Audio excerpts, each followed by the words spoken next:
ஹரி ஓம். அனைவருக்கும் நமஸ்காரம். நாம் தற்போது பார்த்துக் கொண்டிருக்கின்ற வகுப்பு நைஷ்கர்மிய சித்தி. இப்போ இந்த நைஷ்கர்மிய சித்தி என்ற நூலை பகவான் சுரேஸ்வராச்சாரியார் எழுதியிருக்கிறார். இதுல சொல்ல வர்ற விஷயம் என்ன அப்படின்னா, செயலற்ற நிலையிலே அந்த ஆத்மாவை, அறிவை அனுபவமாக்குகின்ற நிலைப்பாடு. அதாவது நம்ம எந்த செயல் செய்தாலும் அதன் வாயிலாக ஆத்ம அனுபவத்தை பெற முடியாது. எப்போ நம்ம செயலற்ற தன்மைக்கு போறோமோ அப்பதான் ஆத்ம அனுபவம் உண்டாகும். ஏன்னா இங்க செயல் செய்வதற்கு என்ன காரணமா இருக்கு அப்படின்னு பார்த்தா மனசுதான். ஏன்னா மனம் ஏற்றி வைத்துக் கொண்ட ஏராளமான எண்ணப்பதிவுகள் மூலமா எதையாவது ஒன்ன தூண்டி தூண்டி செயல் செய்ய வைக்குது. ஆனா எப்போ நம்ம செயல் இல்லாம சும்மா இருக்கிறோமோ அப்பதான் மனசு அமைதியையும் ஆனந்தத்தையும் அடையுது. அது நமக்கு தினசரி அனுபவ உண்மையும் கூட. ஏன்னா இப்ப நம்ம ஒரு அமைதியும் ஆனந்தத்தையும் எப்போ உணர்றோம்? நம்முடைய தூக்கத்துல உணர்றோம். நல்லா தூங்கும்போது நமக்கு எந்த ஒரு கவலையும் இல்லை, எந்த ஒரு பிரச்சனையும் இல்லை. அங்க சுக துக்கங்களே கிடையாது. ஒரு சுகமா இருக்குன்னு சொல்றதுக்கும் இல்ல, துக்கமா இருக்குன்னு சொல்றதுக்கும் இல்ல. இரண்டுக்கும் சமமா நல்ல ஒரு ஆனந்தமான உறக்கத்துல இருக்கிறோம். அப்போ அந்த ஆழ்ந்த உறக்கத்துல நம்ம அடையக்கூடிய அந்த ஒரு திருப்தி, அந்த ஒரு நிறைவு, இது எல்லாம் எப்ப கிடைக்குது அப்படின்னா செயலற்ற நிலையில நம்ம இருக்கும்போதுதான் கிடைக்குது. ஆனா செயல் செய்து கொண்டிருந்தா ஏதேனும் ஒரு இன்ப துன்பங்கள் நமக்கு இருந்து கொண்டுதான் இருக்கும். அதுல இருந்து நம்ம விடுபட முடியாது.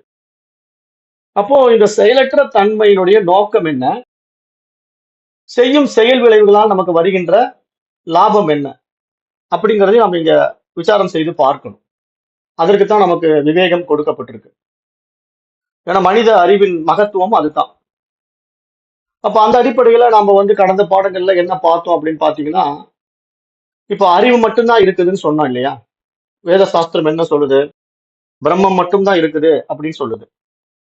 ஆனா பிரம்மம் மட்டும் இருக்குதுன்னு சொன்னாலும் அதுக்கு உண்டான மகா வாக்கிய உபதேசம் என்ன?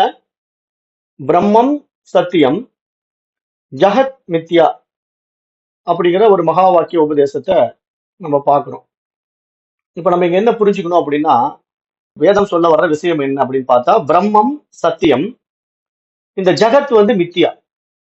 இந்த ஜகத் அசத்தியம்னு சாஸ்திரம் சொல்றது இல்ல, மித்தியா அப்படின்னு சொல்லுது. அப்ப அந்த மித்தியா அப்படிங்கிற வார்த்தையினுடைய பொருள் என்ன நம்ம ஆழமா பார்த்தோம்னா, அது மனம், மாயை அப்படின்னு நமக்கு புரியுது. ஏன்னா இங்க விசாரணை பண்ணி பார்க்கும்போது மித்தியாவினுடைய விளக்கத்தை பார்க்கும்போது அது ஒரு மாயை மித்தியா அப்படின்னா எப்படி புரிஞ்சுக்கணும்? மாயை மித்தியான்னா தோன்றி மறையக்கூடியது. அதாவது அது சத்தியமா எப்பொழுதுமே இருக்கிறது இல்ல. சில நேரங்கள் இருக்கு, சில நேரங்கள்ல இல்லாம போகுது, வந்து போகுது. வராமையும் இல்ல. அப்படியே வராமையே இருந்தா நம்ம அதை பத்தி பேச போறது இல்ல. இப்ப ஒரு மாயாவி ஒரு மாய வித்தை காட்டுறான். அந்த மாய வித்தையில அவன் ஒரு தொப்பிக்குள்ள இருந்து ஒரு முயலை எடுத்து காட்டிட்டு அப்புறம் அந்த தொப்பிக்குள்ளேயே அந்த முயலை மறைச்சிக்கிறான். அப்ப அந்த தொப்பியிலிருந்து அந்த முயலை அவன் வெளியே எடுத்து அதை உண்டாக்கி காட்டி மீண்டும் அதை இல்லாமல் செய்கின்ற அந்த ஒரு வித்தைக்கு பேர் தானே மாய வித்தை. அதுதானே மாயாவியினுடைய செயல். ஆனா இப்ப அந்த தொப்பிக்குள்ள அவன் முயல் கொண்டு வரவே இல்லை அப்படின்னா அது மாயைன்னு நம்ம சொல்ல மாட்டோம். ஏன் சொல்ல போறோம்? ஒண்ணுமே வரல போல, அப்ப அது மாயைன்னு சொல்றதுக்கு ஒண்ணும் இல்லை. அப்ப வந்து போகின்ற அந்த நிலைப்பாட்டுக்கு தான் இங்க மாயைன்னு பேரு. அப்போ அது மாதிரி இந்த உலகம் என்ன பண்ணுதுன்னா மனதினால் படைக்கப்படுது. அதனால இதை மாயைன்னு சொல்லுது சாஸ்திரம். அப்ப அதை நல்லா புரிஞ்சுக்கணும். மாயை அப்படின்னா நீங்க இல்லவே இல்லை அப்படிங்கிற முடிவுக்கு வந்துட போறாது. நிறைய பேர் அப்படிதான் வந்துட்டாங்க. இப்ப இந்த சாஸ்திரங்களை படிச்சு அறகுறையா புரிதல் இருக்கிறவங்க எல்லாம் என்ன பண்ணிட்டாங்கன்னா, இந்த உலகம் உண்மையில் இல்லை என்று ஒதுக்குகிறார்கள் இல்லையா? அது மிகப்பெரிய தவறு. காரணம் என்ன அப்படின்னா அவங்களுக்கு புரியல, அந்த விஷயம் சரியா புரிஞ்சுக்கல. அதற்கு இன்னும் பல குழப்பங்களுக்கு என்ன காரணம் அப்படின்னா, அவங்க வெறும் வேதாந்த சாஸ்திரத்தை மட்டும் படிக்கல. நிறைய பேருடைய புத்தகங்கள் எடுத்து படிக்கிறாங்க. எப்படி படிக்கிறாங்கன்னா, இப்ப ஓஷோ எடுத்து படிச்சுக்குவாங்க, அப்புறம் கிருஷ்ணமூர்த்தி எடுத்து படிப்பாங்க, அப்புறம் நிறைய ஆங்கில எழுத்தாளர்களுடைய நூல்கள் எல்லாம் எடுத்து படிப்பாங்க. அப்புறம் திடீர்னு ரமணர் கிட்ட வந்துருவாங்க. ரமணரை கொஞ்சம் எடுத்து படிப்பாங்க. அப்புறம் ராமகிருஷ்ண பரமஹம்சருடைய அத்வைத சித்தாந்தங்கள் எடுத்து படிப்பாங்க. விவேகானந்தர் எடுத்து படிப்பாங்க. எல்லாத்துலயும் கொஞ்சம் கொஞ்சம், இதுல கொஞ்சம், அதுல கொஞ்சம், அதுல கொஞ்சம் எல்லாம் தொட்டுட்டு, அப்புறம் இந்த ஜே கிருஷ்ணமூர்த்தி, ஓஷோ இவங்கெல்லாம் சொல்ற டாபிக் எடுத்து பார்க்கும்போது புத்த மதத்தினுடைய சில டாபிக் அவங்களுக்கு பிடிக்கும். ஏன்னா அந்த ஜென் கதைகள், மற்ற விஷயங்கள் எல்லாம் புத்த மதத்தை சார்ந்து வர்றதுனால அந்த புத்த மதம் சம்பந்தப்பட்ட விஷயங்களுக்குள்ள போவாங்க. அப்ப அதுல இருந்து சில விஷயங்கள் எடுத்துக்குவாங்க. இப்படி எடுத்து எல்லாத்தையும் போட்டு ஒரு கம்பைண்டா ஒரு விஷயத்தை உருவாக்கி ஒரு கதம்ப சாப்பாடு மாதிரி கண்டபடி அதை கொதறிக்கிட்டு இருப்பாங்களே தவிர ஒரு டேஸ்ட் தெரியாது. ஏன்னா எல்லாத்தையும் போட்டு நம்ம உபயோகப்படுத்தி சாப்பிட்டா எப்படி இருக்கும்? சாம்பார், ரசம், தயிர் எல்லாம் போட்டு பிசைஞ்சு சாப்பிட்டோம்னா எது எப்படி இருக்கும்? டேஸ்ட் ஒரு வித்தியாசமான டேஸ்டா இருக்கும். ஒன்னையும் ருசி பார்த்து இதுதான் அப்படின்னு தெரிஞ்சுக்க முடியாது. அது மாதிரி இங்க இவர்கள் வந்து எல்லாத்தையும் கொஞ்சம் கொஞ்சம் கொதறுவாங்க. பெரும்பாலான மனிதர்கள் அப்படித்தான் இருக்கிறாங்க. அதே மாதிரி சமயத்துக்குள்ள வந்துருவாங்க. சைவ சித்தாந்தத்தை எடுத்து படிப்பாங்க. அப்புறம் வைணவ சித்தாந்தத்தினுடைய நூல்களை படிப்பாங்க. அப்புறம் வேற நூல்கள் எல்லாம் மாறி மாறி படிக்கிறது.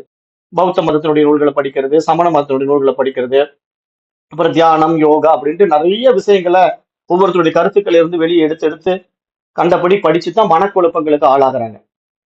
அப்ப இவர்களால் தான் இங்க வந்து சித்த தூய்மை அடைய முடியறதில்லை, மன தூய்மை உண்டாக்கப்படுவதில்லை.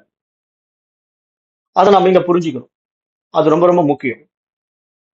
இப்ப நம்ம இங்க என்ன பாக்குறோம், நைஸ்கர்மிய சித்தியில நம்ம ஏற்கனவே பார்த்த விஷயத்துல இந்த கண்ணாடின்னு சொல்றோம் இல்லையா, பிரதிபிம்ப பிரக்ரியா அப்படின்ட்டு ஒரு டாபிக்கை பத்தி பேசினாரு சுரேஸ்வராச்சாரியா. அப்போ இந்த பிரதிபிம்ப பிரக்ரியா அப்படிங்கிறது இந்த ஆத்மாவின் பிரதிபிம்பம் தான் இந்த உலகம். ஆனா இந்த பிரதிபிம்பமாகிய இந்த உலகம் எப்படி பிரதிபிம்பிக்குது அப்படின்னா அதுக்கு ஒரு உபாதி வேணும்ல. உபாதினா அதுக்கு ஒரு உடல் வேணும், ஒரு பொருள் வேணும். அப்பதான் அது பிரதிபிம்பிக்க முடியும். இப்ப நான் இருக்கிறேன்னா என்ன நான் பிரதிபிம்பித்து பார்க்கணும் அப்படின்னா எப்படி என்ன நானே பிரதிபிம்பிச்சு பார்ப்பேன்? முடியாது. அப்ப என்னை பிரதிபிம்பித்து பார்ப்பதற்கான ஒரு உபாதியாக ஒரு உடலை உருவாக்குறது தான் கண்ணாடி. அப்படித்தானே நான் கண்ணாடியை வடிவமைச்சு அந்த கண்ணாடி வழியா போய் நான் நின்று பார்க்கும்போது என்னுடைய பிம்பம் அதுல பிரதிபிம்பிக்குது. அப்ப இங்க சாஸ்திரம் என்ன சொல்லுது? அவ்வாறு பிரதிபிம்பிக்கின்ற அந்த கண்ணாடி தான் மனசுன்னு சொல்லுது. இங்க சாஸ்திரம் சொல்ல வர்ற விஷயம் ரொம்ப ஆழமான விஷயம். நல்லா உள்ள வாங்கிக்கணும். அவ்வாறு ஆத்மாவை பிரதிபிம்பித்து காட்டுகின்ற கண்ணாடி தான் மனசு.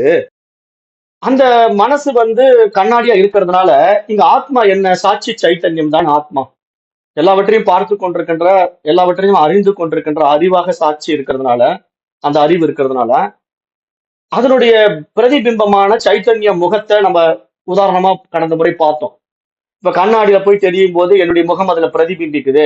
நான் இந்த பக்கம் இருந்து சேவ் செய்யும் போது நான் என்னுடைய ரியல் முகத்தை சேவ் செய்ய முடியாத காரணத்தினாலதான் கண்ணாடியில் இருக்கிற முகத்தை பார்த்து பார்த்து நான் கரெக்டா முடிய எடுக்கிறேன். இல்லைன்னா நான் நேரடியா எடுக்க முடியாதுக்குதான் எனக்கு கண்ணாடி தேவைப்படுது. தப்பா எடுத்துடக்கூடாது, அந்த மீசையை தெரியாம வலிச்சிடக்கூடாது, கரெக்டா முடிய ட்ரிம் பண்ணணும் அப்படிங்கிற நிறைய விஷயங்களை நான் வந்து சரியா செய்யணும் அப்படின்னா எனக்கு வேறாக வந்து கண்ணாடி இருந்தா தான் நான் அதை சரியானபடி தாடி மீசை எல்லாம் சரி பண்ண முடியும், எடுக்க முடியும்.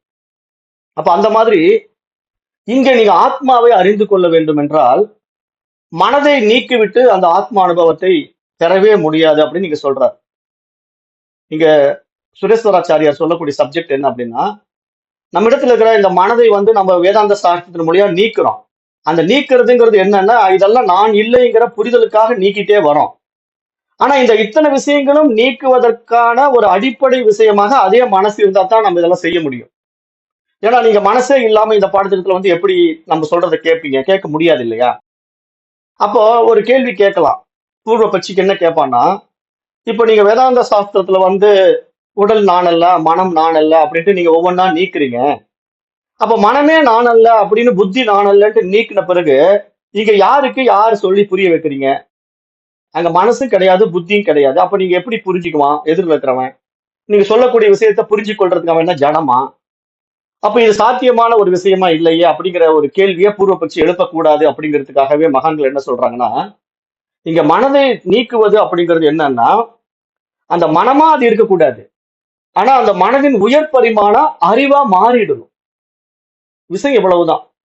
இது நிறைய பேருக்கு புரியறதே கிடையாது. நிறைய பேருக்கு என்ன புரிய மாட்டேங்குதுன்னா, இந்த மனசையே நான் இல்லாம பண்ணிக்கிறேன், நிர்விகல்ப நிலைக்கு போயிடுறேன், சமாதிக்கு போயிடுறேன், அப்புறம் விபாசனா பண்றேன், அந்த தியானம் பண்றேன், எண்ணங்களற்ற நிலையில நிக்கிறேன் அப்படின்னு ஏதேதோ பண்ணிக்கிட்டு இருக்காங்க. எல்லாம் செயலா தான் இருக்குது. எதுவுமே செயலற்ற தன்மை இல்ல. ஆனா ரொம்ப சிம்பிளா லாஜிக்கா நீங்க யோசனை பண்ணி பார்த்தீங்கன்னா, தூங்கும்போது ஒரு அமைதி, ஆனந்தம் வந்துடுது. அங்க எந்த செயலும் இல்ல. காரணம் என்ன? அந்த ஆழ்ந்த உறக்கத்துல மனசே இல்ல. மனசு போய் ஒடுங்கிடுது காரண சரீரத்துல. அப்போ மனமற்ற நிலையில் தானே அந்த ஆனந்தமும், ஒரு அமைதியும் நமக்கு கிடைக்குது. அப்போ அது மாதிரி ஒரு நிலை தானே நமக்கு தேவைப்படுது. வாழும்போது நமக்கு அதுதான் தேவைப்படுது. நம்முடைய ஒவ்வொருத்தருடைய வாழ்க்கையிலயும் என்ன தேவைப்படுது? ஒரு அமைதியும், திருப்தியும், ஆனந்தமும் தான் தேவைப்படுது. ஆனா அந்த அமைதியும், திருப்தியும், ஆனந்தமும் வெளிய இருக்கிற பொருட்கள்ல எப்படி கிடைக்கும்? அதனால விவகாரம் தானே வருது. நல்லா யோசனை பண்ணி பாருங்க. நீங்க எதிர்பார்க்கிற அமைதியும், ஆனந்தமும், திருப்தியும் ஒரு பொருள்னால கிடைச்சிடும் அப்படின்னா, அப்ப எல்லாரும் கிடைச்சு அனுபவிச்சு ஆனந்தமா இருக்க வேண்டியது தானே. ஏன் முடிய மாட்டேங்குது? நான் எதை ஆனந்தம் என்று ஒன்றை விரும்புகின்றேனோ, அதுவே எனக்கு பின்னாடி துக்கத்தை கொடுக்கிறத நான் அனுபவத்துல பார்க்கிறேனே. அது பொருளாக இருக்கட்டும், உறவாக இருக்கட்டும்.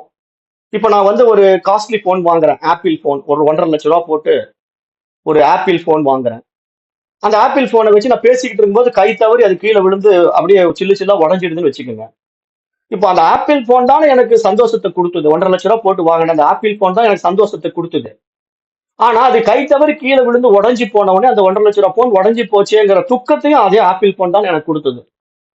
அப்போ இங்க சாஸ்வதமற்ற ஒரு விஷயத்துல இருந்து எப்படி நமக்கு பூரண ஆனந்தமும், திருப்தியும் கிடைக்கும்? அது ஒரு நிலையற்ற தன்மை. காரணம் என்ன? நமக்கு அது தற்காலிகமாக ஒரு சந்தோஷத்தை கொடுப்பதாக தெரிந்தாலும், அது உண்மையான சந்தோஷமே இல்ல. உண்மையான திருப்தியே கிடையாது. ஒரு 1,50,000 போட்டு ஆப்பிள் ஃபோன வாங்குன உடனே ஒரு மனசுக்கு சந்தோஷமும், திருப்தியும் வந்த மாரி தெரிஞ்சாலும், அத உபயோகப்படுத்தும்போது ஒரு மகிழ்ச்சி நம்ம இடத்துல அலாதியா இருந்தாலும், அதே பொருள் வந்து பழுதடையும் போதோ, அல்லது உடைந்து விடும்போதோ, நம்முடைய மனசு அந்த பொருள்னால அடைந்த சந்தோஷத்த அப்படியே இழந்து விடுது இல்லையா? உடனே துக்கத்த அடையுது இல்லையா? அப்ப இங்க சாஸ்திரம் என்ன சொல்லுது? இது மாதிரி புறப்பொருள்கள்ல நீ நாடக்கூடிய சந்தோஷம், அதன் மூலமா உனக்கு கிடைக்காது. ஏன்னா, அது சுகத்தை கொடுப்பதாக தோன்றும். ஆனா பின்னாடி அதுவே உனக்கு துக்கத்தை கொடுத்து விடும் அப்படின்னு வெளிப்படையாவே சொல்லுது. இது நமக்கு அனுபவ உண்மை கூட. இதை யாரும் மறுக்க முடியாது. இங்க வேதாந்த சாஸ்திரம் சொல்ல வர்ற விஷயம் எல்லாம் என்ன நீங்க புரிஞ்சுக்கணும்னா, நம்முடைய டைரக்ட் எக்ஸ்பீரியன்ஸ்ல தான் எல்லாத்தையுமே சொல்லும். குருட்டுத்தனமா, ஒரு போலித்தனமா, ஒரு மூடத்தனமா எந்த விஷயத்தையுமே இங்க சொல்லாது. ஏன்னா அப்படி சொல்றதுக்கு வேதாந்த சாஸ்திரம் வந்து அறிவை பத்தி பேச வேண்டியது இல்லை இல்லையா? ஏன்னா அது அறிவை பத்தியே பேசுறதுனால இங்க உண்மையை மட்டும், சத்தியத்தை மட்டும் தான் பேசும். அசத்தியமான விஷயங்களுக்கு இங்க இடமே கிடையாது. அப்போ நம்முடைய அனுபவம்னு நீங்க பாத்தீங்கன்னா, நமக்கு எது ஆனந்தத்தை புறத்திலே கொடுப்பதாக நாம் நினைக்கின்றோமோ அது நமக்கு துயரத்தை கொடுக்கிறது.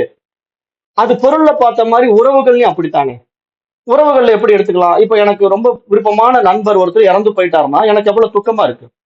அந்த நண்பன் மூலமா நான் ஒரு ஆனந்தத்தை தான் அடைஞ்சேன், சந்தோஷத்தை அடைஞ்சேன். தினசரி அவனோட மகிழ்ச்சியா நான் என்னுடைய வாழ்க்கையை ஷேர் பண்ணிட்டு இருந்தேன்.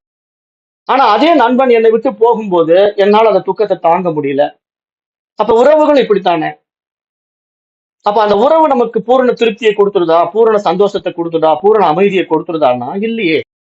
அப்போ உண்மையான ஆனந்தம், உண்மையான திருப்தி நமக்கு எங்க கிடைக்குதுன்னு நம்ம விசாரணை பண்ணி பார்த்தோம்னா, சாஸ்திரம் நம்முடைய அனுபவத்தையே சொல்லுது. அது எங்க கிடைக்குதுன்னா, நீ தூங்கும் போது கிடைக்குது இல்லப்பா. நீ எந்த செயலும் செய்யாம, புறத்துல எந்த காரியத்தையும் செய்யாம, ஓஞ்சி போய் அக்கடான்னு போய் ஒரு இடத்துல தூங்குற, அமைதியா தூங்குற. அப்படி தூங்கும்போது பாத்தீங்கன்னா, அதுல உனக்கு ஒரு திருப்தியும், ஆனந்தமும் அடையப்படுது. என்ன ஒரு பிரச்சனை? அத நீ அந்த இடத்துல அனுபவமாக்க முடியல. ஆனா விழித்து எழுந்த பிறகு நீ என்ன சொல்றன்னா, நல்லா ஆனந்தமா தூங்குனங்க, நிம்மதியா தூங்குனங்க அப்படின்னு மட்டும் சொல்ற இல்லையா? அப்போ அந்த இடத்துல ஒரு ஆனந்தம், ஒரு திருப்தி உனக்கு அடையப்பட்டது சத்தியம் தானே. அப்ப அதனால நீ என்ன பண்ணணும்னா, இங்க செயலற்ற நிலையில் தான் நீ ஆத்மாவை அனுபவமாக்க முடியும். அந்த ஆனந்தத்தை அனுபவமாக்க முடியும். அதை விடுத்து நீ எந்த செயல் செய்து கொண்டிருந்தாலும் அது சாத்தியம் இல்லை என்பதை இங்கு சாஸ்திரம் வந்து தெள்ளத் தெளிவாக நமக்கு எடுத்து உபதேசிக்குது. அப்ப இங்க என்ன பண்றோம்? நம்ம தெரியாம, நம்ம புரிதல் இல்லாம இந்த மனதை அழுத்தி விட்டா நாம அந்த ஆத்மாவை அறிந்து கொள்ளலாம் அப்படின்னு நினைக்கிறோம். ஆனா இங்க மனதை அழுத்தி விட்டா என்ன ஆகும்னா, நம்ம சவத்துக்கு சமமாகி விடுவோம். சவம்னா என்ன? பிணத்துக்கு சமமாகி விடுவோம். காரணம் என்ன? அந்த மனமற்ற நிலையில நாம வந்து பிணத்துக்கு ஏன் சமமாகறோம் அப்படின்னு பாத்தீங்கன்னா, நான் ஏற்கனவே உதாரணம் சொன்னேன். ஒருத்தன் விபத்துல அடிபட்டு கோமா ஸ்டேஜுக்கு போயிடுறான். அவனுக்கு பிரெயின்ல தான் அடிபட்டது. ஆனா பிரெயின் வந்து ஹார்ட்வேர். அதுக்கு வந்து ஆக்டிவேஷன் பண்றக்கூடிய சாஃப்ட்வேர் வந்து சப்போர்ட் பண்ணல. டேமேஜ் ஆனதுனால மனசு வந்து ஆக்டிவேட் ஆகல. அப்ப மனசு அங்க வேலை செய்யாம போனதுனால அவனுக்கு உலகம் இல்ல, உறவுகள் இல்ல. ஆனா அவன் உயிரோடு தான் இருக்கிறான். ஆனா என்ன பிரயோஜனம்? அவன் செத்த பணத்துக்கு சமம். அவன் உயிரோடு இருந்து என்ன பிரயோஜனம்? செத்த பணத்துக்கு சமம்.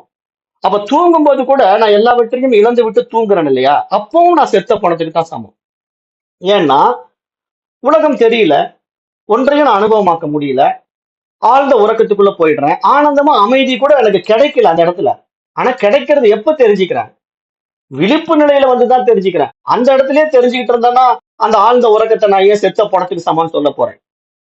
அங்க வந்து செத்த பணம் மாதிரி நான் கிடக்கிறேன் அந்த தூங்கும்போது. ஆனா விழிப்பு நிலைக்கு வந்த பிறகுதான் என்னுடைய விவேகத்தினால ஆனந்தமா தூங்கினேன், அருமையா இன்னைக்கு ஸ்லீப்பிங் இருந்ததுங்க, நல்லா நிம்மதியான தூக்கம் அப்படின்னு சொல்ல முடியுதுன்னா, எனக்கு உலகம் தெரியணும், மனசு வேலை செய்யணும், புத்தி வேலை செய்யணும். அப்ப இதெல்லாம் செஞ்சாதான் எனக்கு சந்தோஷம்னா என்னன்னு தெரியும். இல்லைன்னா எப்படி சந்தோஷம் தெரியும்? ஆனா என்ன வித்தியாசம்? எதனால் அடையக்கூடிய சந்தோஷம் நித்தியமானது, எதனால் அடையக்கூடிய சந்தோஷம் வந்து அனித்தியமானதுங்கிற அந்த மெச்சூரிட்டி, அந்த புரிதல் தான் இங்க விவேகம்னு சொல்லுது சாஸ்திரம்.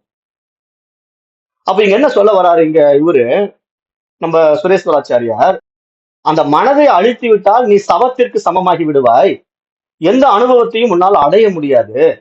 மனோநாசம் மற்றும் மனமற்ற நிலை என்பதை மனோ மித்யாத்வ ஞானம் என்பதாக புரிந்து கொள்ள வேண்டும் என்று சொல்றார். மனோ மித்யாத்வ ஞானம். அதாவது மித்தியத்துவம்னா தோன்றி மறையக்கூடியது, அவ்வளவுதான். அது வந்து இல்லவே இல்லைன்னு சொல்ல முடியாது, அசத்தியம்னு சொல்ல முடியாது. அதனால மனசை வந்து அசத்தியமா பார்க்க வேண்டியதில்ல. அது வந்து ஒரு மாயைன்னு ஏன் நம்ம சொல்றோம்னா, அது வந்து வந்து போகுது, நமக்கு சில அனுபவங்களை கொடுக்குது. அப்ப அதை இங்க புரிஞ்சுக்கணும்னு சொல்றாரு. ஆனா இந்த விஷயத்துல துரதிருஷ்டவசமா சில வேதாந்தம் படித்தவர்கள் மாணவர்கள் கூட என்ன பண்றாங்கன்னா, மனோநாசம் செய்யறேன், அந்த மனமற்ற நிலைக்கு நான் போறேன் அப்படின்னு சொல்லி தவறாக பொருள் புரிந்து கொண்டு அந்த நிர்விகல்ப சமாதியை நாடுகின்றார்கள். அந்த நிர்விகல்ப சமாதியை நாடி தற்காலிகமாக மனதை ஒடுக்கி விடுகின்ற பொழுது அவர்கள் ஆத்ம அனுபவத்தை பெற முயற்சி செய்கின்றார்கள். ஆனால் அந்த முயற்சி வீணான செயல் அப்படின்னு சொல்றாரு. ஏன்னா அந்த மாதிரி ஒரு நிர்விகல்ப நிலையில போய் நம்ம நின்றுகிட்டு மனமற்ற நிலையில அந்த ஆத்ம அனுபவத்தை நம்ம அனுபவம் ஆக்க முடியுமானா எப்படி முடியும்? ஆழ்ந்த உறக்கத்துல என்ன அனுபவம் கிடைச்சதோ அதுதான் அங்கேயும் கிடைக்க போகுது. ஆழ்ந்த உறக்கத்துல உங்களுக்கு என்ன அனுபவம் கிடைச்சது? மனமற்ற நிலை தான் அது. நல்லா தூங்குனீங்க. ஆனா அங்க சுகமும் இல்ல, துக்கமும் இல்ல. நான் இருக்கிறேனா இல்லையான்னு கூட தெரியல. அந்த நிலைப்பாட்டுல நீங்க ஆழ்ந்த உறக்கத்துல இருந்தீங்க. அப்போ இங்க நிர்விகல்ப சமாதி நிலையும் அதுவே தான். நிர்விகல்ப நிலைனா எந்த ஒரு விகல்பம் இல்லாத மனம் ஒடுங்கிய நிலை. அந்த நிலையில போய் ஒடுங்கக்கூடிய ஒரு தற்காலிகமான முயற்சியில வாலண்டரியா இந்த உடம்ப வந்து சவமாக்குறோம். அதாவது தூங்கும்போது எப்படி வாலண்டரியா இந்த உடம்ப நம்ம சவமாக்குறோம்? தூங்கும்போது நம்ம உண்மையிலேயே உணர்ச்சி இல்லாம, உணர்வு இல்லாம தூங்கிட்டு இருக்கிறோம். அங்க மனசு போய் ஒடுங்கிடுது. அதாவது நம்மள தொட்டுக்கிட்டு எழுப்புனாதான் நமக்கு அந்த உணர்வு திருப்பி நமக்கு வெளிப்பட்டு எழுந்திருப்போம். இல்லைன்னா அப்படியே கிடப்போம், பணம் மாதிரி கிடப்போம். அப்ப நமக்கு எதுவுமே தெரியாது, உலகம் தெரியாது, நம்ம எண்ணங்கள் எதுவும் அங்க வெளிப்படாது, மனசு இருக்காது. அப்ப இந்த மாதிரி ஒரு நிலை தான் இங்க நிர்விகல்ப நிலை அப்படின்னு சொல்லிட்டு என்ன சொல்றாருன்னா, இந்த நிர்விகல்ப சமாதியின் மூலமாக தற்காலிகமாக மனதை ஒடுக்கி விடலாமே தவிர அதன் வாயிலாக ஆத்ம அனுபவத்தை பெற முடியாது அப்படிங்கிறாரு. ஏன்னா இங்க ஆத்ம அனுபவம்ங்கிறது நமக்கு மனதின் வாயிலாக அறியப்பட வேண்டிய விஷயம். மனம், புத்தி எல்லாம் பிரகாசிக்கணும். இல்லைன்னா இங்க ஆத்ம அனுபவம் அடையவே முடியாது. இப்போ நான் வந்து செயலற்ற தன்மையில ஆத்ம ஞானம் அடைகிறேன்னு ஒருத்தர் சொல்றான்னு வச்சுக்கோங்களேன். அதுக்கு மரம், செடி, கொடிகள், கல்லு, மண்ணெல்லாம் கூட அணைஞ்சிடுமே. இப்போ மரம், செடி, கொடிகள் எல்லாம் என்ன பண்ணுது? அது வந்து எந்த ஒரு விஷயத்தையும் படிக்கிறது இல்ல. புத்தகம் ஏதாவது பாடம் படிக்குதா? ஒண்ணும் படிக்காது.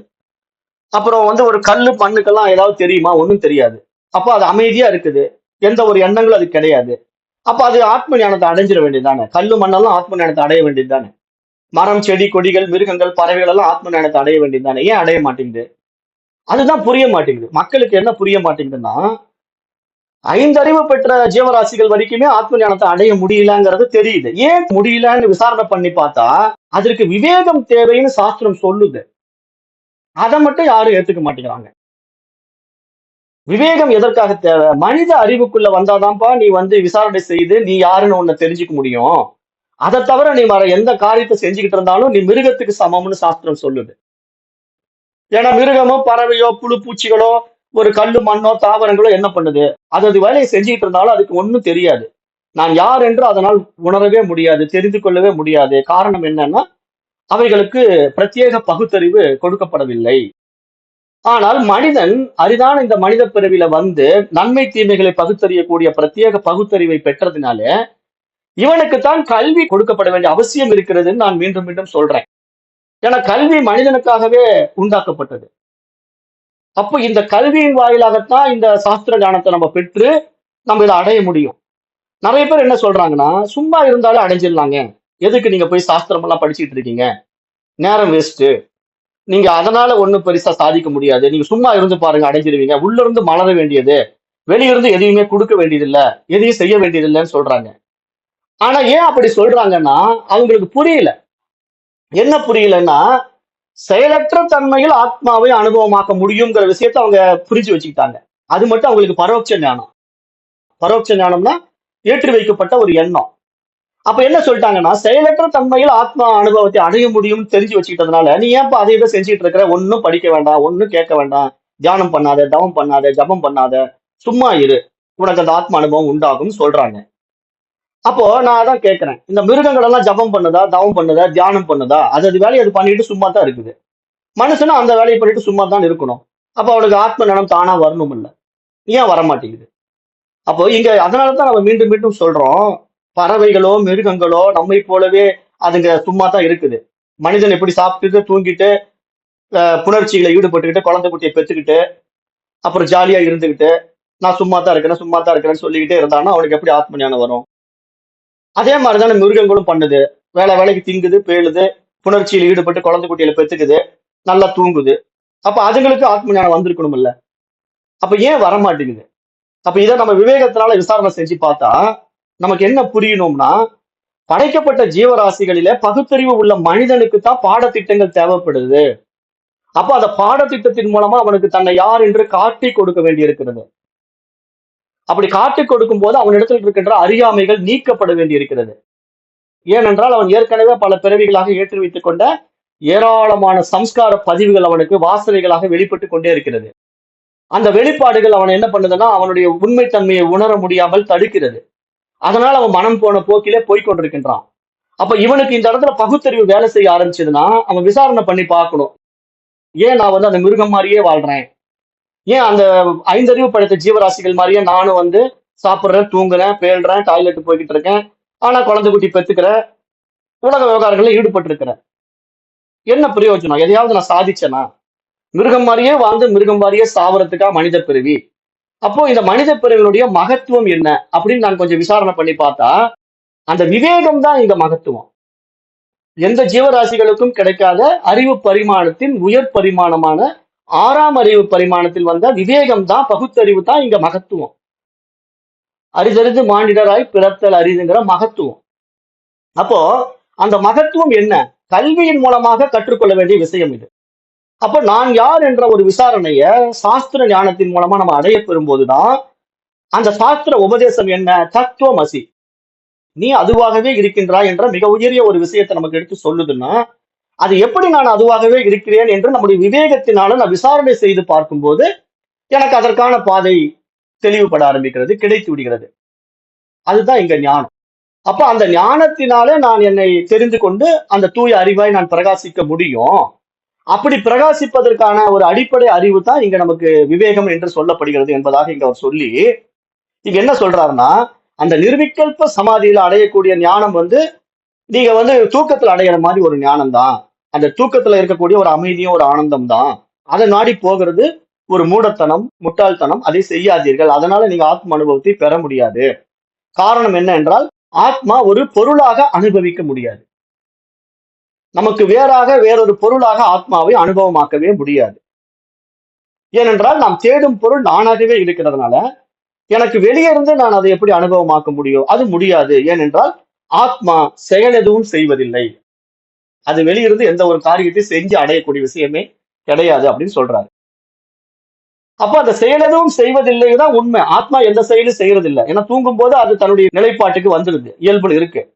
ஆனாலும் அந்த செயலற்ற தன்மையில் நான் அந்த ஆத்மா தான் தெரிஞ்சுக்கிறதுக்கு ஒரு ஞானம் தேவைப்படுது இல்லையா? அங்கதான் நம்ம விழிச்சுக்கணும். மனித பிறவினுடைய மகத்துவத்தை தெரிஞ்சுக்கணும்.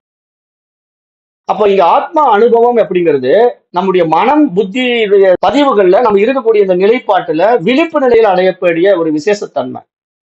நம்ம விழித்துக் கொண்டிருக்கும் போது அடையக்கூடிய அதுதான் இங்க ஆத்ம அனுபவம். அதை சொல்றாரு. எப்படி சொல்றாருன்னா, ஆத்மாவை வந்து அது செயல் எதுவும் செய்வதில்லை, அதனால அதை வந்து நம்ம மனமற்ற நிலையில அனுபவிக்க முடியாது. ஏனென்றால் நாமே ஆத்மாவாக எல்லா நேரத்திலும் இருக்கின்றோம். இந்த அறிவை அடைவதுதான் இங்க ஆத்ம நிலை, மோட்ச நிலை என்று சொல்லி, அது வந்து மனதின் மூலமா தான் அந்த ஆத்ம சைதன்யம் பிரகாசிக்க முடியும். அதுவே ஆத்ம அனுபவம், ஆத்ம சைத்தன்ய அனுபவம் அப்படின்னு இங்க எடுத்து சொல்றாரு. அப்போ இந்த மனதின் மூலமாக நமக்கு பிரகாசிக்கின்ற அந்த அறிவு பரிமாணத்தை நம்ம கடந்த பாடத்துல எப்படி புரிஞ்சுக்கிட்டோம்?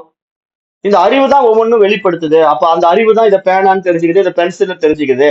அப்ப இங்க அறிவு வந்து அறிபவனாகவும் அறியப்படும் பொருளாகவும் இருக்கு. அப்ப இதுவே ஒன்றை அறிந்து அறியப்படும் பொருளையும் படைத்து அந்த அறியப்படும் பொருளின் மூலமாக அந்த அறிவு தன்னை அனுபவமாக்குது. அப்ப இந்த திரிபுடியில இந்த மூன்றும் ஒன்றாக கூடிய ஒரு நிலை எப்ப நடக்கும்னா, நான் அந்த தூய அறிவாக நிற்கும் போதுதான் நடக்குமே தவிர, நான் வெறும் அறிபவனாக மட்டுமே இருந்தால் அது சாத்தியமாகாது. அறியப்படும் பொருள்ல வந்து பிடிச்சுக்கிட்டே இருந்தாலும் அது சாத்தியமாகாது. அந்த அறிபவனும் அறியப்படும் பொருளும் அறிவின் அதிஷ்டானத்தில் நிகழ்கின்றதுங்கிற உண்மை எனக்கு விளங்கும் போதுதான் அது சாத்தியமாகும். அப்ப இங்க நான் எந்த இடத்துல இருக்கிறேங்கிறத நான் விசாரணை செய்து பார்த்தா, அந்த அறிபவனாகிய மனதும் அந்த மனதினால் படைக்கப்பட்ட இந்த உலகமும் அறிவின் அதிஷ்டானத்துல இருக்குங்கும் போது நான் யார் என்ற விசாரணையில நான் அந்த அறிவுதான் தெரிஞ்சுக்கிட்டா, அந்த அறிபவனும் அறியப்படும் பொருளும் எனக்கு வேறாக இல்லை என்பதனாலே இங்க அத்வைதம் உண்டாகிறது.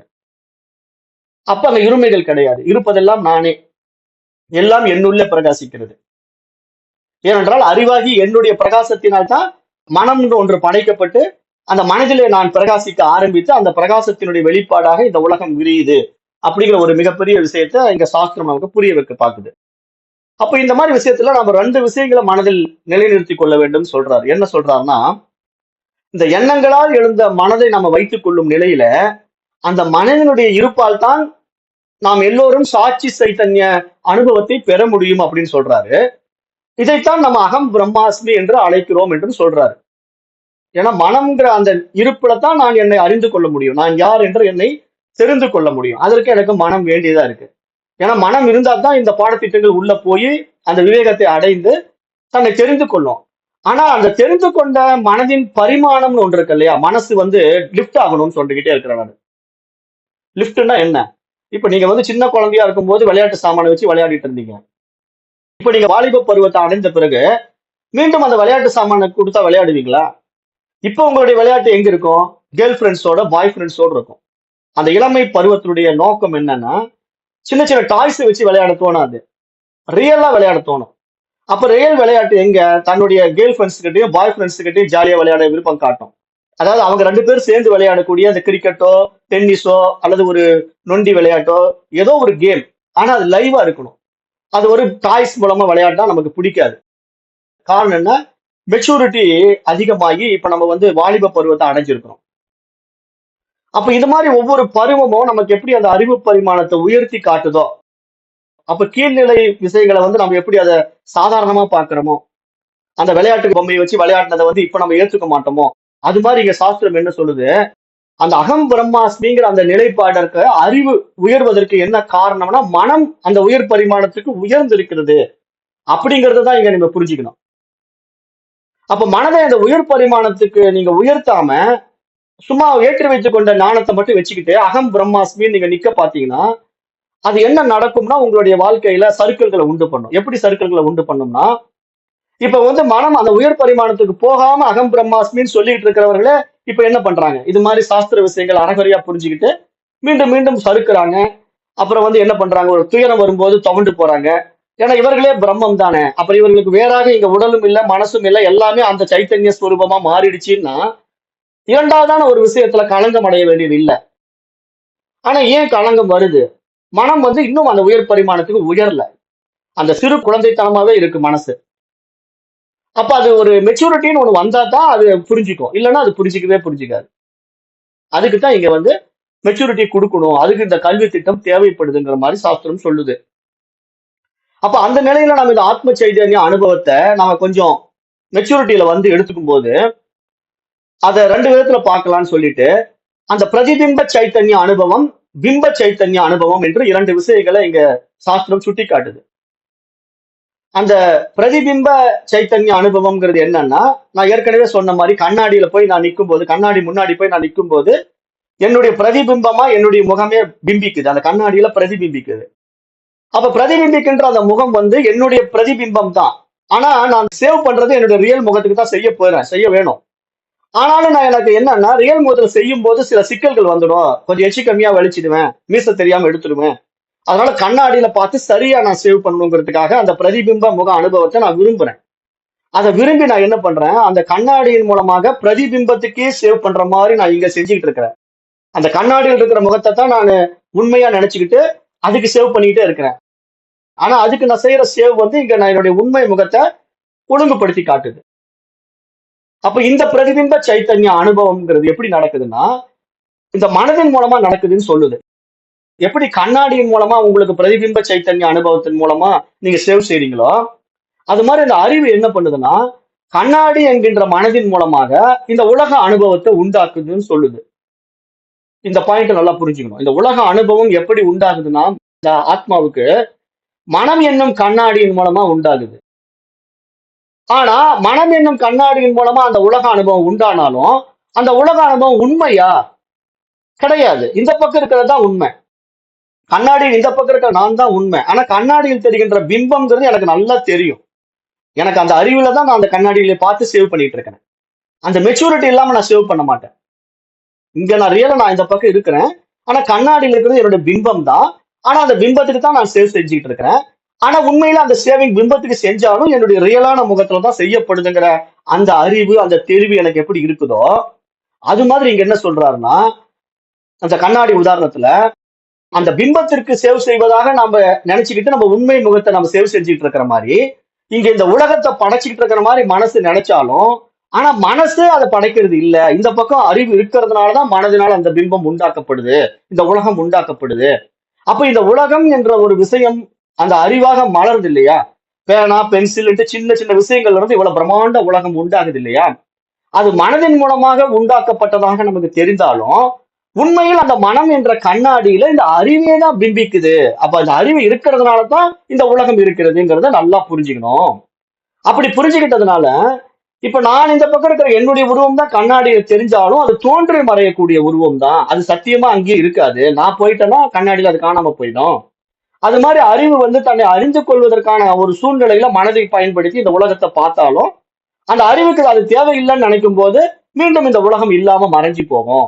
அந்த அறிவுக்கிட்டேயே அது போய் ஒடுங்கி போகும். அப்ப அறிவுக்கிட்டேயே அது போய் ஒடுங்குற நிலைய நம்ம அனுபவமாக்கணும். தினசரி அனுபவமாக்குறோம், தூக்கத்துல அனுபவமாக்குறோம். ஏன்னா அந்த அறிவு தான் நனவு உலகத்தை அனுபவமாக்குது. அது மனம்ங்கிற கண்ணாடியின் மூலமா இப்ப இந்த உலகத்தை படைக்குது. இப்ப இங்க வகுப்பு நடந்துகிட்டு இருக்கு, நீங்க வகுப்புல கலந்துகிட்டு இருக்கீங்க. ஆனா இதுவே நீங்க தூங்கும் போது இந்த உலகம் காணாம போயிடுது. நீங்க ஆனா பெண்ணான்னு தெரியல, நீங்க இந்தியனா இஸ்லாமியனான்னு தெரியல, எல்லாமே நான் சொல்லிட்டேன். அப்ப இந்த மாதிரி எதுவுமே தெரியாம தூங்கும் போது என்ன நடந்தது?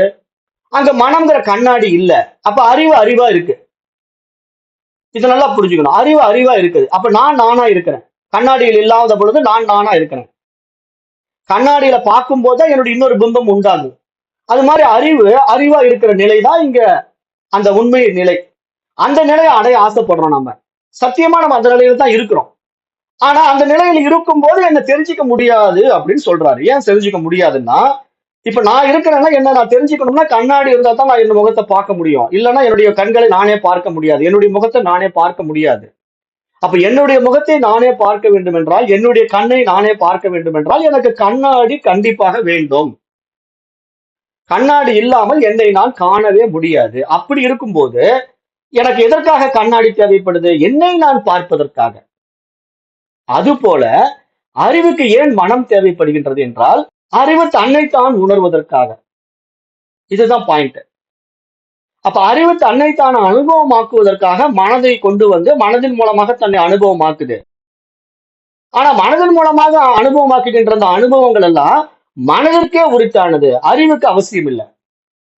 கண்ணாடியின் மூலமாக நான் காணுகின்ற காட்சி எல்லாம் கண்ணாடிக்கே உரித்தானது. நான் இந்த பக்கம் வந்துட்டேன்னா கண்ணாடியில காட்சி காணாம போயிடும். ஆனா கண்ணாடியில் அந்த காட்சிகள் இருந்து கொண்டே இருக்கும். நான் இருக்கிற வரைக்கும் கண்ணாடியில் காட்சி இருந்து கொண்டே இருக்கும். அப்ப அந்த காட்சி யாருக்கு உரித்தானது?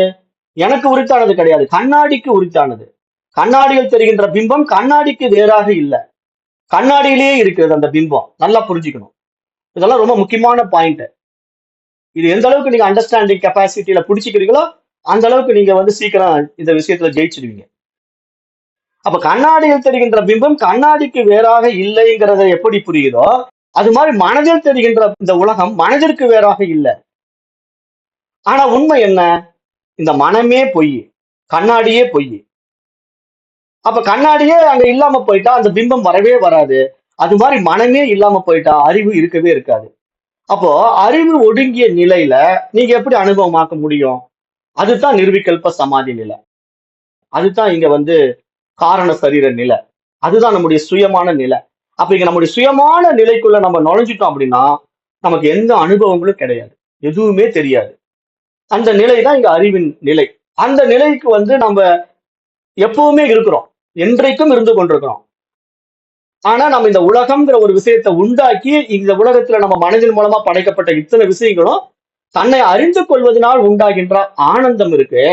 அதை நான் எந்த நிலையில அனுபவிக்கிறேங்கிறது தான் இங்க ரொம்ப ரொம்ப முக்கியம். அப்ப மனம் என்ற ஒன்றின் மூலம் இங்க பிரதிபிம்பிக்கின்ற பிம்பத்தை நான் ரசிக்க செய்யறேனா இல்ல அதை நான் உதாசீனம் செய்கின்றேனாங்கிறது அது என்னுடைய மனம் சார்ந்ததாகத்தான் இருக்கு. அதுக்குத்தான் சாஸ்திரம் என்ன சொல்லுது? இதை ரசிக்கவும் ருசிக்கவும் தெரிய வேண்டுமானால் மனம் அந்த உயர் பரிமாணத்துல வரணும். அப்படி வரலன்னா அந்த மனம் என்ன பண்ணுது? தனக்கு வேறாக இருக்கின்ற இந்த விஷயங்களை உண்மை என்பதாக பாவித்துக் கொண்டு அதில் உள்ள விவகாரங்களில சிக்கிக்கொண்டு சின்ன பின்னமாக்கி கொண்டிருக்கிறது. அதனாலதான் இத்தனை சுக துக்கங்களை இது மனசு அடையுது. அப்ப இந்த மனம் தான் அந்த அறிவு பரிமாணத்துல உயர்ந்து அந்த அறிவாக மாறும்போது அந்த சுக துக்கங்கள் ஒன்று கிடையாது. சேவ் பண்ணும்போது எனக்கு தெரியும் கண்ணாடியில் இருக்கிற பிம்பம் பிம்பம் தான், அது உண்மை இல்லை, அதனால நான் அதனால பாதிக்கப்பட மாட்டேங்கிற மாதிரி இங்க அறிவு வந்து தன்னை தெரிந்து கொள்ளும் போது அந்த பிம்பத்தினால நான் பாதிக்கப்பட மாட்டேங்கிற ஒரு ஞானம் இருக்கு பாத்தீங்களா? அதுதான் இங்க ஆத்ம ஞானம். அதுதான் வாழும் போது அடைய வேண்டிய ஆனந்தம், திருப்தி. இதைத்தான் சாஸ்திரம் வந்து அடைஞ்சிக்குங்கன்னு சொல்லுது. சாஸ்திரம் சொல்ல வர்ற விஷயம் என்னன்னா, இந்த மாயையில மயங்காதீங்க, இது தோன்றி மறையக்கூடிய விஷயம்.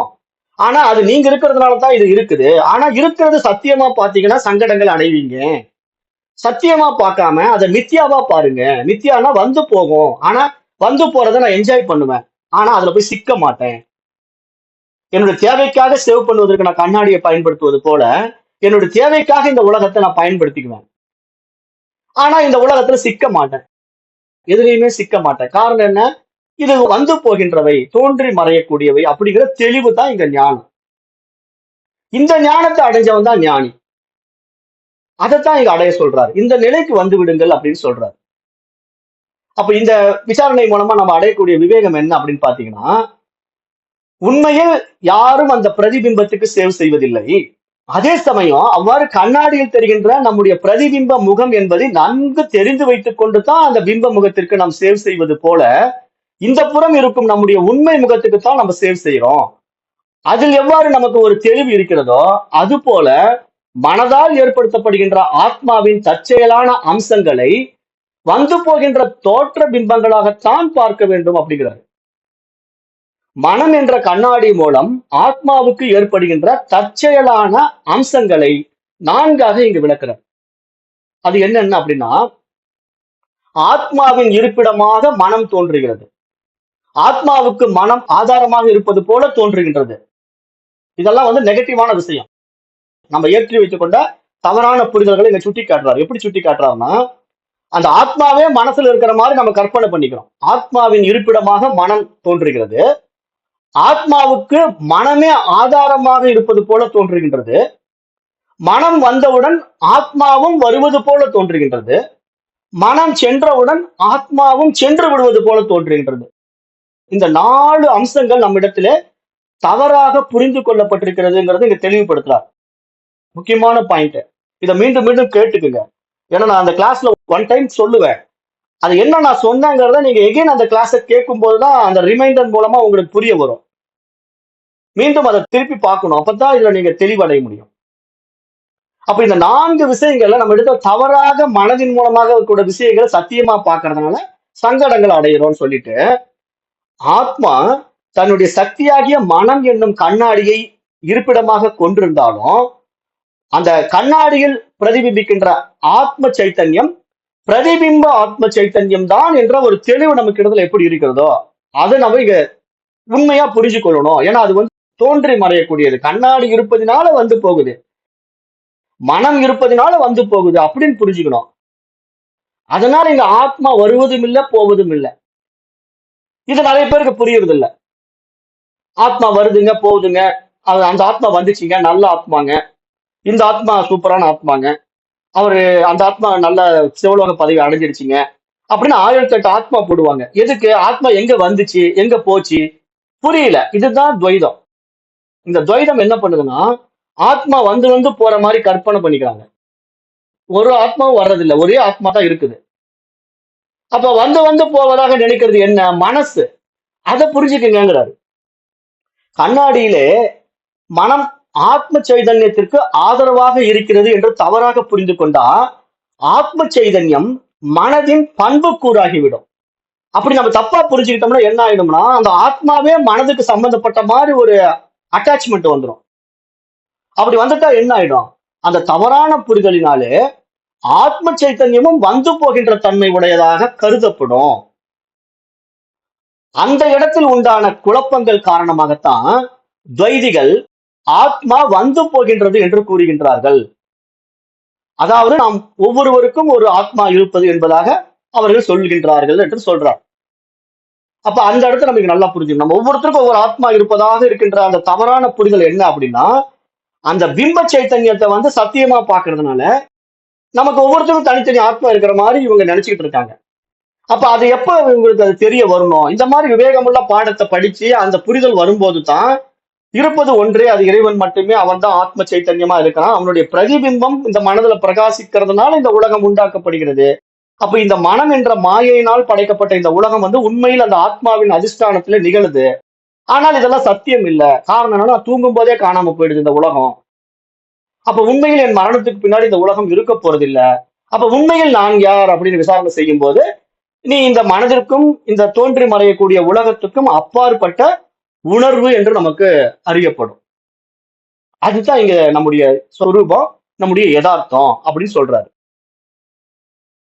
இதற்கு மாறாக இந்த அம்சங்கள் அனைத்தும் மனிதனுடையது மட்டும் தான் என்று சரியாக புரிந்து கொண்டு இவைகள் ஆத்ம சைதன்யத்தை சேர்ந்தது அல்ல எனும் போது உண்மையில் நாம் தேடும் ஆத்ம சைதன்யம் நான் தான் என்ற அனுபவம் கிடைக்கும். அதனால தன்னுடைய இருப்பினால் தான் இந்த உலகம் இருக்கின்றது என்பதும் புரிய வரும் என்பதாக இங்கு சொல்ல வர்றார். அப்ப அந்த வகையிலே வந்து போகின்ற உடலுக்கு என்ன வந்தாலும் அது ஆத்ம சைதன்யத்தை பாதிப்பதில்லை என்றும், நான் தான் ஆத்ம சைதன்யம் என்ற அனுபவத்தை அடைந்தாலும் இத்தகைய தோன்றி மறைகின்ற பிம்ப சைத்தன்யத்தை ஆத்மாவாகிய நானே என்னுடைய சக்தியின் மூலம் மனம் என்னும் கண்ணாடியின் மூலம் அனுபவமாக்குகின்றேன் என்பது தெளிவாக புரியுங்கிறார். அப்ப அதனாலதான் நான் என்ன சொல்றேன், இந்த பாடத்திட்டத்துக்குள்ள வந்தீங்கன்னா அந்த மனம்ங்கிற ஒரு விஷயத்தை நீங்க சரியானபடி புரிந்து கொள்ளாம நேரடியா அகம் பிரம்மாஸ்மிங்கிற அந்த நிலைப்பாட்டுல உட்காந்தீங்கன்னா திடீர்னு உங்களுக்கு ஒரு குடும்ப பிரச்சனை அல்லது உங்களுக்கு ஒரு உடல் பிரச்சனை வந்துட்டா நீங்க அப்படியே கீழே இறங்கிடுவீங்க. காரணம் என்ன? அந்த மனதினுடைய அயர் பிளாட்ஃபார்ம்குள்ள நீங்க வராமையே ஒரு பரோட்ச ஞானமா ஏற்றி வைத்துக் கொண்ட ஒரு அறிவுல அதை அனுபவமாக்க பாக்குறீங்க பாத்தீங்களா? அதை உங்களை என்ன பண்ணும்? கீழ்நிலைக்கு கொண்டு வந்துடும், மீண்டும் உங்களை பயமுறுத்தும். இப்ப நமக்கு வேண்டியவங்க உடல் சரியில்லை, அவங்க அடிபட்டு இருக்காங்கன்னா உடனே நம்ம பதறுவோம். அப்ப காரணம் என்ன? நம்ம அந்த உடல் பற்று இருக்கிறதுனால. அந்த உடல் பற்றியும் மனப்பற்றியும் நம்ம கடந்தே போகலையே. கடந்தே போகாம நம்ம அந்த பற்றுல இருந்துகிட்டே தன்னை பிரம்மம் என்று பாவித்துக் கொண்டிருக்கிறதுனால நம்ம பிரம்மம் ஆகிவிட முடியாது.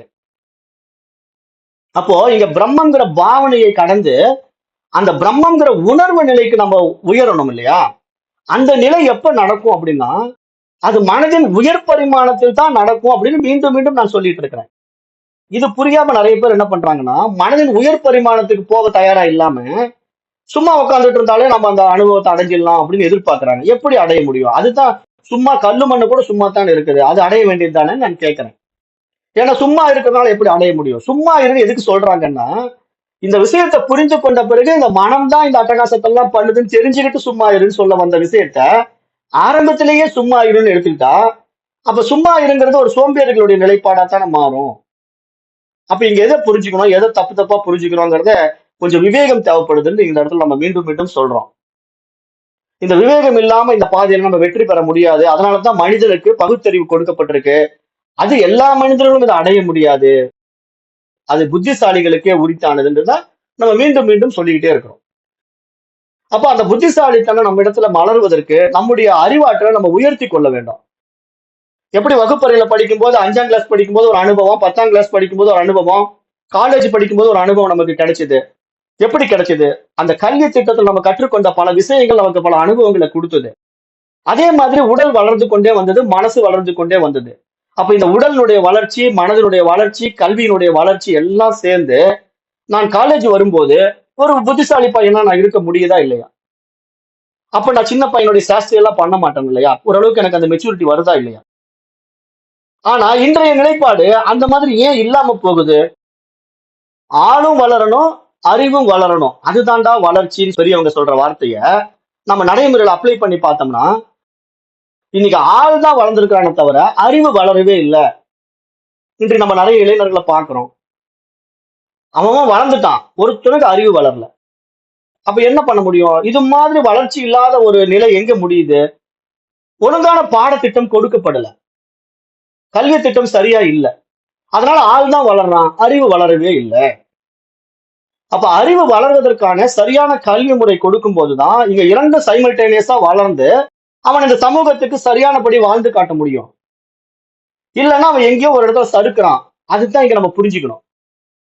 அப்ப உலகியல் கல்வி மட்டும் இந்த மாதிரி அறிவையும் அந்த ஆளையும் வளர்த்துறது கிடையாது. ஆன்மவியல் கல்வியும் அதை சைமல்டேனியஸா செய்யணும் அப்படிங்கறத நம்ம இங்க புரிஞ்சுக்கணும். அது கொடுக்கப்படாதனாலதான் இன்றைய இளைஞர்கள் இவ்வளவு மோசமான நிலையை அனுபவிக்கிறார்கள் நம்ம புரிஞ்சுக்கணும். இதுக்கு பெற்றவர்கள் தான் நடவடிக்கை எடுக்கணும். அவர்களுக்கு தெரியாது, குழந்தைக்கு என்ன தெரியும்? சின்ன குழந்தைங்களுக்கு வளரும் போது அது எங்க கொண்டு போய் நீங்க ஸ்கூல்ல வச்சாலும் படிக்கும், நீங்க கவர்மெண்ட் ஸ்கூல்ல வச்சாலும் படிக்கும், நீங்க மெட்ரிகுலேஷன் ஸ்கூல்ல வச்சாலும் படிக்கும். அதுக்கு இங்கதான் படிக்கணும்னா தெரியாது. ஆனா பெற்றவங்களுக்கு தான் தெரியணும் எந்த ஸ்கூல்ல குழந்தைகளை படிக்க வைக்கணும், எப்படிப்பட்ட கல்வி அவர்களுக்கு கொடுக்கணும், என்ன மாதிரி கல்விகளை கொடுக்கணும் அப்படின்ட்டு. அதுக்கு பெற்றவங்களுக்கே அறிவு இல்லைங்கும் போது அந்த குழந்தை எங்க அறிவா வளரும்? அதுதான் நம்முடைய இன்றைய நிலைப்பாடு. இன்றைய நம்ம சமுதாயம் சீரழிவதற்கு காரணம் என்னன்னா, பெற்றவர்களுக்கே அந்த பகுத்தறிவு போதுமானதா இல்ல. அப்புறம் குழந்தைகளுக்கு எங்க இருந்து பகுத்தறிவு வளரும்? அப்ப முன்னேறி போற மாதிரிதான் பின்னேறி போகும்னு சொல்லுவாங்க அந்த காலத்துல பழமொழி. முன்னாடி ஒரு ஏருக்கு பாதை போட்டுக்கிட்டே போகும், அந்த ஏர்ல பின்னாடி போடும்போது லகுவா போயிட்டே இருக்கும். ஆனா அது சரியான இடத்துல போனா இது சரியான இடத்துல போகும், அது தவறான இடத்துல போனா இதுவும் தவறான இடத்துல தான் போகும். அப்ப இன்றைய நிலைப்பாடு எல்லாம் தவறாக இருப்பதற்கு காரணம் பெரியவங்க சரியில்லைங்கிறத நல்லா புரிஞ்சுக்கங்க. அதுதான் இங்க நம்ம சொல்ல வர்ற விஷயம். மேலும் இங்க என்ன சொல்றாருன்னா, அந்த பிரம்மத்தினுடைய சக்தி தான் இந்த மனசு. அதை நல்லா புரிஞ்சுக்கணும். ஏன்னா அறிவினுடைய வெளிப்பாடாகிய இந்த மனமானது அந்த பிரம்மத்துக்கு வேறாக இல்லை, அந்த பிரம்மத்திடமிருந்து வெளிப்பட்ட ஒரு ஆற்றல், ஒரு சக்தி என்பதாக பார்க்கணும். அப்போ அந்த ஆத்ம சைத்தன்யத்தை எப்படி இங்க புத்த மதம் சறுக்குது அப்படிங்கிறத இங்க சுட்டி காட்டுறாரு. எப்படி சுட்டி காட்டுறாருன்னா, இப்ப நம்முடைய சனாதன தர்மம் ஒன்று மட்டும்தான் என்ன சொல்லுதுன்னா, இந்த ஆத்ம சைத்தன்யத்தை அறிவுன்னு சொல்லுது. ஆனா இதை பத்தி ரிசர்ச் பண்ண புத்த மதம் என்ன பண்ணுதுன்னா, நல்லா ரிசர்ச் பண்ணி பாக்குது, பார்த்துட்டு சொல்லுது, தூக்கத்துல போய் ஒடுங்கும் போது அந்த ஒன்றுமற்ற சூன்யத்துக்கு தானே போற நீ. அப்ப அது மாதிரி நீ நிர்விகல்ப சமாதியில போனாலும் ஒன்றுமற்ற சூன்யத்துக்கு தானே நீ போற, மரணத்துக்கு பின்னாடி ஒன்றுமற்ற சூன்யத்துக்கு தானே நீ போற. அப்ப இங்க சூன்யம் தான் இறைவன் அப்படிங்கிற மாதிரி சொல்லிடுது. இறைவன்கிற டாபிக் புத்த மதம் பேசுறது இல்ல, அடையப்பட வேண்டிய இலக்கு சூன்யம்னு சொல்லிடுது, புத்த மதம் சொல்லிடுது. அப்போ இங்க சூன்யம்ங்கிற ஒரு விஷயத்துக்குள்ள போய் சிக்கிக்கிட்டோம்னா என்ன ஆகும்? நிர்விகல்ப சமாதியில சூன்யத்துல போய் ஒன்றும் தெரியாது, ஆழ்ந்த உறக்கத்துல காரண சரீரத்துல போய் மனசு ஒடுங்கும் போது சூன்யத்துல போய் ஒடுங்கிட்டதுனால ஒண்ணும் தெரியாது. இறந்த பிறகு சூன்யத்துல தான் ஒடுங்க போறோம். நம்ம இந்த உடம்பை விட்டுட்டு போன பிறகு இந்த மனசு எங்க போய் ஒடுங்க போகுது? மீண்டும் அந்த காரண சரீரத்துலதான் போய் ஒடுங்க போகுது. அப்ப அதுவும் சூன்யம் தான், அங்கேயே ஒன்றும் தெரியாது. அப்ப இந்த சூன்ய நிலையை அடைவதற்கான அவசியம் என்ன இருக்குது? அதுக்கான எந்த முயற்சியும் செய்ய வேண்டியதில்லை. சாதாரணமா பிறந்த ஆடு மாடு கோழி எல்லாமே அதைத்தான் அடைய போகுது. அது எல்லாம் வாழ்ந்து தன்னுடைய வாழ்க்கையை முடிச்ச பிறகு அந்த சூன்யத்துக்கு தான் போக போகுது. அப்ப ஒன்றுமற்ற சூன்யத்துல போய் அடைவதற்கா இங்க மனித அறிவு தேவைப்படுது? அப்படி கிடையாது அப்படின்னு சொல்லி இங்க மனித அறிவின் பரிமாணம் அந்த சூன்யம் எப்படிப்பட்டது என்பதை நம்ம தெரிந்து கொள்ள வேண்டும் என்று இங்க சொல்ல வர்றார். அப்ப அதை நம்ம எப்படி இங்க புரிஞ்சுக்கணும்னா, இப்ப ஏற்கனவே நாம் இந்த விஷயம் புரியாம பல நூல்களை படித்து குழம்பி போன நிலையில தான் அந்த புத்த மதம் கூறுகின்ற சூன்யத்தை எடுத்துக்கொண்டு பிரம்மம் மட்டுமே சத்தியம் என்றும் பிரம்மத்தின் பிரதிபிம்பமாகிய ஆத்ம சைதன்யத்தை அசத்தியம் என்பதாக கூறிக்கொண்டிருக்கிறோம். அதனால நம்ம இந்த உலகத்தை நீக்க பார்க்கிறோம். ஏன்னா இங்க சத்தியம் அசத்தியம்ங்கிற வார்த்தையினுடைய சரியான பொருள் புரியாததுனால இங்க பிரம்மம் சத்தியம், ஜகத் அசத்தியம் என்பதாக எடுத்துக்கொள்ளப்பட்டா நாம இந்த உலகத்தை நீக்க பார்க்கிறோம். நீக்க பார்க்கறதுக்காக தான் நிர்விகல்ப சமாதியில போறோம், மனமற்ற நிலைக்கு போறோம், அதற்கான பல பயிற்சிகள் செய்யறோம், தியானம் பண்றோம், விபாசனா பண்றோம், ஏகப்பட்ட வேலைகள் செய்து கொண்டிருக்கிறோம். இது மாதிரி என்ன வேலைகள் வெளி விவகாரத்துல நீங்க செஞ்சுக்கிட்டு இருந்தாலும் மனோநாசம் செய்வதற்கான அத்தனை முயற்சிகளும் மடத்தனமானதுங்கிறாரு. ஏன் அப்படின்னா மனோநாசத்தினால நீ எப்படி உன்னை தெரிஞ்சுக்குவ? நீ அந்த தூய அறிவாக இருப்பதை மனதின் மூலமாகத்தான் தெரிஞ்சுக்க முடியும். ஆகவே அந்த மனம் எங்கிருந்து வெளிப்பட்டது, அந்த மனதிற்கான அந்த வெளிப்பாடு யாருடையதுன்னு நீ விசாரணை பண்ணி பார்த்தீங்கன்னா அது பிரம்மத்தினுடைய வெளிப்பாடு, பிரம்மத்தினுடைய சக்தி. அப்ப அந்த மனதை பிரம்மத்திடமிருந்து பிரிக்க முடியாது. ஏனென்றால் அந்த ஆற்றலை ஆக்கவோ அழிக்கவோ முடியாது. பிரம்மத்தினுடைய ஆற்றலை ஆக்கவோ அழிக்கவோ முடியாது. ஆனால் அந்த ஆற்றலை வேறு ஒரு ஆற்றலாக மாற்ற முடியும். அப்ப அந்த அடிப்படையில என்னிடத்தில் இருக்கின்ற என்னுடைய மனோசக்திய நான் என்னுடைய தேவைக்கான வேறு ஒரு சக்தியாக மாற்ற முடியும். அந்த சக்தியின் அடிப்படையில் தான் என்னுடைய புத்தி சக்தியாக நான் மாற்றி என்னுடைய விவேகத்தை நான் விரிவுபடுத்தி இந்த உலகம் என்ற அற்புதத்தை படைத்து அதில் ஆனந்தம் அடைய முடியும். ஆனால் அது எனக்கு புரியாததுனால இந்த உலகத்தை நான் நீக்கி நானே இல்லாம பண்றதுக்கு எதுக்கு இந்த முயற்சி, எதுக்கு இந்த பயிற்சி? நீ எப்பயுமே இல்லாம தான் இருக்கிற. நீ உண்மையிலேயே அந்த அறிவு தான். நீ உனக்கு அந்த அறிவுக்கு வேறாக நீ இல்ல, நீயே அந்த அறிவு. ஆனால் நீ உன்னை தெரிந்து கொள்ள முடியல. தெரிந்து கொள்வதற்கான ஒரு சந்தர்ப்பமாக இந்த மனோ சக்தி நமக்கு கொடுக்கப்பட்டிருக்கு. அந்த மனோசக்தியின் மூலமாக நான் என்னை தெரிந்து கொள்ளும் போது என்னிடத்தில் எழுகின்ற அந்த ஆனந்தத்திற்கு எல்லையே இல்லை. ஆனால் அப்படிப்பட்ட மனோசக்தியை கொண்டு நான் எதை அடைய வேண்டுமோ அந்த இலக்கை சரியானபடி அடைந்து விட்டால் அந்த மனம் தூய அறிவாக பிரகாசிக்க தொடங்கும். அதைத்தான் நாம் இங்கு செய்ய வேண்டும். அதற்குத்தான் மனம் கொடுக்கப்பட்டிருக்கிறது. அதற்காகத்தான் இந்த பாடத்திட்டங்கள் கொடுக்கப்பட்டிருக்கிறதுங்கிறத நீங்க புரிந்து கொள்ள வேண்டும் சொல்றாரு. அப்ப சனாதன தர்மத்தின் வழியில் வந்த வேத சாஸ்திரம் மட்டும்தான் பிரம்மம் சத்தியம், ஜகத் மித்தியா என்று சொல்கிறது. மித்தியா என்பதற்கும் அசத்தியம் என்பதற்கும் உண்டான அடிப்படை விஷயத்தை சரியானபடி அறிந்து கொள்ள வேண்டும். இல்லாவிட்டால் சூன்யத்துல போய் சிக்கிக் கொள்வோம். இதுதான் நிறைய பேர் செய்யற தப்பு. அப்ப அந்த வகையில புத்த மதம் கூறுகின்ற சூன்யம் என்கிறத நம்முடைய சனாதன தர்மம் எப்படி தெரியுமா திருத்தி கொடுக்குது நமக்கு? அத பூஜ்யம் என்பதாக எடுத்துக்காட்டுது. நீ ஏன் இப்ப சூன்யம்ங்கிற ஒரு வார்த்தையை சொல்ற? சூன்யம்னு சொன்னா ஒன்றுமற்ற நிலை நீ ஏன் புரிஞ்சுக்கிற? சூன்யம் என்பத பூஜ்யமா பாரு அப்படிங்குது. ஏன்னா சூன்யம்ங்கிற வார்த்தை வந்து சான்ஸ்கிரிட் வேர்டு. சூன்யம்னா ஒரு சுழி, ஒரு ரவுண்டு போடுறோம் இல்லையா, ஒரு வட்டத்தை சூன்யம்னு சொல்றோம். அதை நம்ம தமிழ்ல சொல்லும் போது பூஜ்யம் வட்டம்னு சொல்றோம் இல்லையா தமிழ் வார்த்தையில. அப்போ நீ சூன்யத்தை இப்படி பாரு, பூஜ்யமா பாரு, வட்டமா பாரு அப்படின்னு நம்ம சாஸ்திரம் எடுத்து சொல்லுது. அப்போ நம்ம சூன்யத்தை வட்டமா பூஜ்யத்தா பார்த்தோம்னா என்ன நடக்கும்னா, இப்போ அத அருமையான ஒரு விளக்கத்துல பார்க்கலாம். இந்த பூஜ்யத்துக்குள்ள மிகப்பெரிய ஒரு ராஜ்யம் ஒழிந்து கொண்டிருக்கிறது நமக்கு புரிய வரும். அதை எப்படி தெரிஞ்சுக்கணும் அப்படின்னா அதுக்குத்தான் இந்த மனோசக்தி தேவைப்படுது. இந்த மனதின் மூலமா தான் அதை அறியப்பட முடியும். அப்ப இந்த உண்மையிலேயே இந்த பூஜ்யத்தை கண்டுபிடிச்சவர் யாரு தெரியுமா? நம்முடைய நாட்டை சேர்ந்த ஆரியப்பட்டா தான் கண்டுபிடிச்சாரு. அவர் ஒரு ரிஷி. அந்த ரிஷி ஆரியப்பட்டா இந்த பூஜ்யத்தை முதல்ல கண்டுபிடிக்கிறாரு. அந்த பூஜ்யத்தோட நீங்க வேறு எந்த இலக்கங்களை சேர்த்தாலும், பூஜ்யத்துக்கு வேறாக நீங்க ஒரு இலக்கமான எண்ண நீங்க ஒண்ணுங்கிற ஒரு வார்த்தைய பூஜ்யத்துக்கு முன்னாடி போட்டுட்டீங்கன்னு வச்சுக்கீங்களேன், அந்த மதிப்பு வந்து குறைஞ்சி போகும். ஒண்ணுல இருந்து கீழே போயிடும், மைனஸ்ல போகும். அந்த பூஜ்யத்துக்கு இந்த பக்கம் பின்னாடி ஒண்ண போட்டீங்கன்னா அது என்ன ஆகும்? 10 இப்படி மாறும் இல்லையா? அப்ப இங்க ஒண்ண வந்து இந்த பக்கம் முன்னாடி பின்னாடி நீங்க எப்படி போட்டாலும் பூஜ்யம் மட்டும் மாறாம இருக்குல்ல. நீங்க ஒண்ண முன்னாடி போட்டாலும் சரி பின்னாடி போட்டாலும் சரி மாறாமல் இருப்பது எது? பூஜ்யம் தான். ஆனா ஒண்ண முன்னாடி போடுறதுனால பின்னாடி போடுறதுனால மதிப்பு தானே மாறுது, அந்த எண்ணிக்கை தானே மாறுது. இது மைனஸ்ல போகுது, குறைபாட்டுக்கு வருது, அது பிளஸ்ல போகுது, அதிகமா மாறுது. ஆனா மாறாமல் இருப்பது பூஜ்யம். அப்ப இங்க என்ன சொல்றாரு? அந்த பூஜ்யம் தான் இங்க ஆத்மா. அதனாலதான் சாமியார்கள்லாம் பூஜ்ய ஸ்ரீன்னு போட்டுக்குவாங்க. பூஜ்ய ஸ்ரீ, அந்த சாஸ்திரிகள், இந்த சன்னியாசி அப்படிலாம் பேரை போட்டுக்குவாங்க. அதாவது ஆனந்தாங்கிற பேர் வச்சுக்குவாங்க. சாமியார்கள் பூரா பின்னாடி ஆனந்தான்னு வச்சுக்குவாங்க. பூஜ்யஸ்ரீ அந்த ஆனந்தா, பூஜ்யஸ்ரீ இந்த ஆனந்தா அப்படிங்கிற பேரெல்லாம் வச்சுக்கிறது காரணம் என்னன்னா, அந்த பூஜ்யம் வந்து இங்க ஆத்மா. அப்படி பார்க்கணுங்கிறார். அந்த பூஜ்யத்தை ஆத்மாவாக பார்க்கணும். அப்ப அந்த பூஜ்யத்தின் முன்னால் ஒரு எண்ணி போட்டா அது ஒரு மாதிரி வேல்யூ கொடுக்கும், பின்னாடி ஒரு எண் போட்டா அது ஒரு மாதிரி வேல்யூ கொடுக்கும். ஆனா வேல்யூ மாறாம இருக்கிறது பூஜ்யம். அப்ப அந்த பூஜ்யம் என்பது ஒரு வட்டம். அந்த வட்டத்தை எப்படி நீங்க வரையணும் அப்படின்னா, அந்த வட்டத்தினுடைய தொடக்கம் எப்படி வரையப்படும்? அதை நம்ம யோசனை பண்ணி பார்த்தா ஒரு புள்ளியில தான் தொடங்கப்படும். இப்ப நான் ஒரு வட்டம் வரையணும்னு ஒரு பேப்பர், ஒயிட் பேப்பர் எடுத்து ஒரு பென்சில்ல வரைய ஆரம்பிச்சேன் அப்படின்னா, முதல்ல ஒரு புள்ளி வைப்பேன். ஒரு புள்ளி வச்சு தான் தொடங்குவேன். அப்ப ஒரு புள்ளியை வச்சுட்டு நான் அப்படி தொடங்குறேன் பாத்தீங்களா, அந்த தொடங்கின இடத்துக்கே வந்து சேருவேன். அப்பதான் அது வட்டம் ஆகும். சரிதானே? அப்ப ஒரு புள்ளியை வச்சுட்டு அந்த புள்ளியில நான் தொடங்கின இடத்துக்கே வந்து நிறைவாகக்கூடிய அந்த வட்டப்பாதை முடிவடையதா இல்லையா? அது மாதிரி இங்க படைப்பு எல்லாம் அந்த மூலத்துக்கே திரும்புதுங்கிறது சொல்றாரு. அதான் முக்கியமான பாயிண்ட். இங்க படைக்கப்பட்டவைகள் எல்லாம் மூலத்துக்கே திரும்புது. நான் ஏற்கனவே இதுக்கு உதாரணம் கொடுத்தேன். எப்படி கொடுத்தேன்? ஒரே ஒரு ஆலமர விதை தாங்க.